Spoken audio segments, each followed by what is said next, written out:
Hi friends, welcome to cookhousesamayal. வாங்க இன்னைக்கு சுவையான ஸ்வீட் பூரி செய்யறது எப்படின்னு பார்க்கலாம். அதுக்கு 2 கப் அளவுக்கு மைதா எடுத்துர்க்கேன். இது 1/2 கிலோ அளவிற்கு வரும். அதை வந்து மிக்சிங் பவுலுக்கு மாத்திட்டு அதில் டேஸ்ட்டுக்காக 2 பிஞ்ச் அப்படின்னு சொல்லக்கூடிய அளவுக்கு உப்பு அதை சேர்த்துடலாம். அது கூடவே 2 டேபிள் ஸ்பூன் அளவிற்கு நெய் சேர்த்துடலாம்.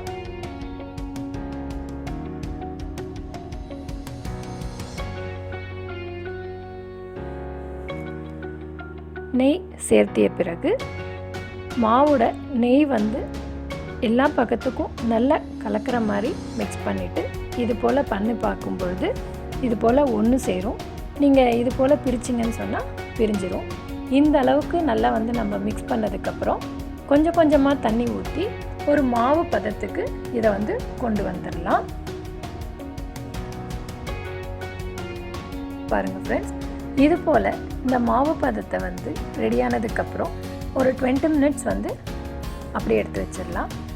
4 டேபிள் ஸ்பூன் அளவுக்கு கார்ன்ஃப்ளவர், 1.5 டேபிள் ஸ்பூன் அளவுக்கு நெய் வந்து சேர்த்துட்டு இது வந்து ஒரு பேஸ்ட் வந்து நம்ம ரெடி பண்ணலாம்.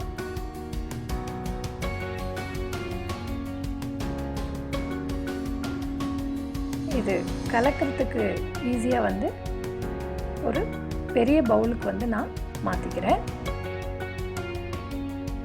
பாருங்கள், இது போல் நல்லா மிக்ஸ் பண்ணதுக்கப்புறம் கொஞ்சோண்டு கலருக்காக நான் வந்து 2 பிஞ்ச் அளவுக்கு கலர் எடுத்திருக்கேன். அது கூட 1 டீஸ்பூன் அளவுக்கு தண்ணி சேர்த்து மிக்ஸ் பண்ணிவிட்டு நம்ம ஆல்ரெடி கலந்து வச்சுருக்கக்கூடிய அந்த கார்ன்ஃப்ளவரில் வந்து சேர்த்துட்டு அதையும் வந்து நம்ம மிக்ஸ் பண்ணிக்கலாம். இதில் வந்து 4 டேபிள் ஸ்பூன் அளவுக்கு கார்ன்ஃப்ளவர், கொஞ்சோண்டு கலர் ஏஜென்ட், 4 டீஸ்பூன் அளவுக்கு தண்ணீர் சேர்த்து ஒரு பேஸ்ட் பதத்துக்கு நான் இதை வந்து ரெடி பண்ணியிருக்கேன். இந்த பேஸ்ட் பதம் கொஞ்சம் கூட போச்சுன்னு சொன்னால் நீங்கள் கொஞ்சோண்டு கார்ன்ஃப்ளவர் போட்டு கொஞ்சம் கெட்டியான பேஸ்ட் பதத்துக்கு இதை வந்து ரெடி பண்ணிடலாம். ஒரு கப் எடுத்துட்டு 2 கப் அளவுக்கு சுகர் வந்து அதில் ஆட் பண்ணிக்கலாம். 2 கப் சுகருக்கு 1.5 கப் அளவுக்கு தண்ணீர் சேர்த்து ஒரு கம்பி பதத்துக்கு இந்த சர்க்கரை பாவை வந்து நம்ம தயார் செய்திடலாம். பாருங்கள் ஃப்ரெண்ட்ஸ், இது போல் ஒரு கம்பி அந்த அளவுக்கு வரும்பொழுது நம்ம வந்து ஆஃப் பண்ணிடலாம்.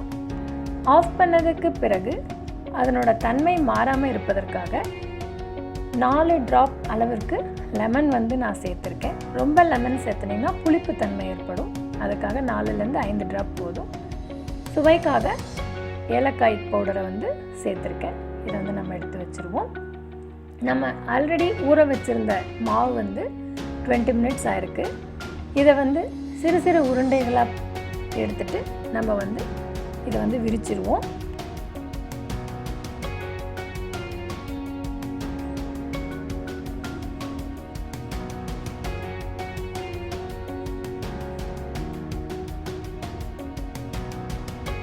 ஃப்ரெண்ட்ஸ், இது போல் கொஞ்சோண்டு ஒர்க் ஸ்டேஷனில் மாவு சேர்த்துட்டு நம்ம சின்ன சின்ன உருண்டைகளாக போட்டிருந்ததை வந்து இதில் வச்சுட்டு நம்ம வந்து விரிச்சிடலாம்.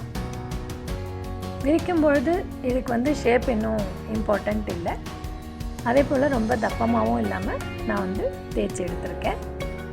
பாருங்கள், இது போல் வந்து தேய்ச்சி எடுத்துட்டு இது போல் மிச்சம் இருக்கிறதையும் நம்ம தேய்ச்சி எடுத்துக்கலாம். தேய்ச்சதுக்கு பிறகு நம்ம ஆல்ரெடி ரெடி பண்ணி வச்சுருந்த அந்த கார்ன்ஃப்ளவர் பேஸ்ட்டை வந்து இதில் அப்ளை பண்ணிடலாம். எல்லா பக்கமும் படுறது போல் இதை வந்து அப்ளை பண்ணிடலாம். இதே போல் நம்ம நிறைய வந்து விரித்து வச்சுருக்கோம் இல்லைங்களா, அதையும் ஒன்று மேலே ஒன்று சேர்த்து அந்த எல்லா லேயர்லேயும் எல்லா ஷீட்லேயும் வந்து கார்ன்ஃப்ளவர் வந்து அந்த பேஸ்ட்டை வந்து இப்படி தடவிடலாம். நான் 4 ஷீட்டுக்கு வந்து இது போல் ப்ரிப்பேர் பண்ணியிருக்கேன். ப்ரிப்பேர் பண்ணதுக்கப்புறம் இதை வந்து டைட்டாக வந்து நம்ம வந்து ரோல் பண்ணிக்கலாம்.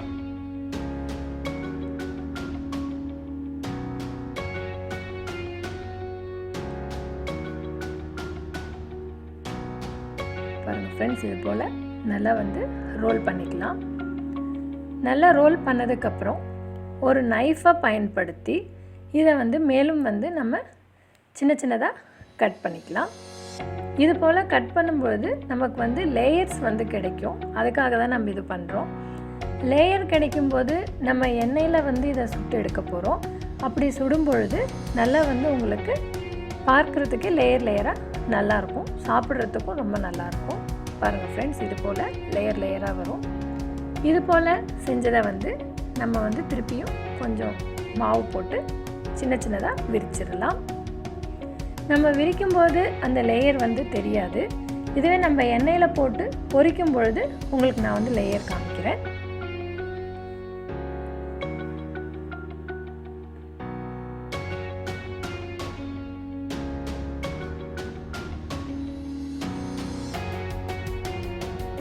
ஃப்ரெண்ட்ஸ், இது போல் நம்ம தேய்ச்சிட்டு எண்ணெய் வந்து மிதமான சூட்டில் வச்சுட்டு இதை வந்து பொரிச்சிடலாம். எண்ணெய் நல்லா சூடானதுக்கப்புறம் மிதமான தீக்கு மாற்றிக்கோங்க. இது வந்து வேக வந்து டைம் எடுக்கும். 2 to 3 minutes போல் ஆகும். எண்ணெயில் போடும்பொழுது இது நல்லா வந்து உங்களுக்கு வந்து உப்பி வரும். பாருங்கள் ஃப்ரெண்ட்ஸ், நல்லா பஃப்னும் அதே போல் லேயர் லேயராகவும் வந்திருக்கிறது உங்களுக்கு தெரியும். இதை வந்து நம்ம ஆல்ரெடி ப்ரிப்பேர் பண்ணி வச்சுருந்த சுகர் சிரப்பில் வந்து ஒரு 1 minute போல் ஊற வச்சிடலாம். நம்ம அதுக்கப்புறம் இதை வந்து வெளியே எடுத்துடலாம். அதே போல் நம்ம தேய்ச்சி வச்ச அனைத்தையும் வந்து இது போல் சுட்டு எடுத்துடலாம். பாருங்கள் ஃப்ரெண்ட்ஸ், இதுலேயும் வந்து லேயர்ஸ் வந்து தெரியுது. இது லேயர் மட்டும் இல்லை, உங்களுக்கு நல்லா கிறிஸ்பியாகவும் இருக்கும். அவ்வளோதான் ஃப்ரெண்ட்ஸ், ரொம்ப சுவையான சுலபமான ஸ்வீட் பூரி வந்து தயார் பண்ணியிருக்கோம். நீங்களும் வந்து வீட்டில் ட்ரை பண்ணி பாருங்கள். இங்கே பாருங்கள், உடைக்கும் பொழுதே உங்களுக்கு அந்த கிறிஸ்பினஸ் வந்து தெரிய வரும். இது வந்து ரொம்ப ஈஸியான ஒரு மெத்தட். நீங்களும் ட்ரை பண்ணிவிட்டு எனக்கு வந்து கமெண்ட் பண்ணுங்கள், ஷேர் பண்ணுங்கள், சப்ஸ்கிரைப் பண்ணுங்கள். Eat healthy, be healthy. Thanks for watching my channel.